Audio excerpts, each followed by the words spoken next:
আমাদের সমাজে কিছু মানুষ এমন আছে সালাম দেয় না, বরং সালাম নেওয়ার অপেক্ষায় থাকে।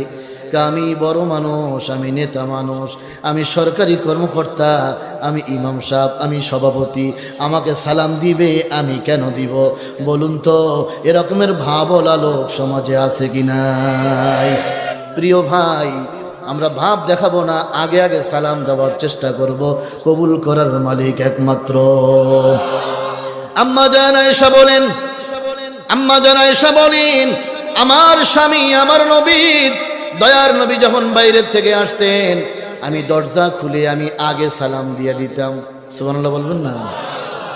আম্মা জান আয়েশা বলেন, কখনো কখনো এমন হয়ে যেত আমি সালাম দেওয়ার আগে আমার রাসূল, আমার স্বামী আগে আমাকে সালাম দিয়ে দিতে। এর নাম হলো মুহাব্বত।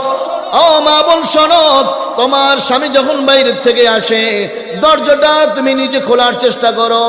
আর স্বামীর হাতে যদি কোনো ভারী কোনো জিনিস থাকে, নিজ হাতে নিয়ে জায়গা মতো রাখো। দরজা খুলে আগে আগে সালাম দাও।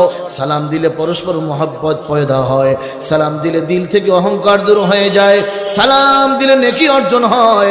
আর সালাম দিলে গুনাহ মাফ করে দেন কে?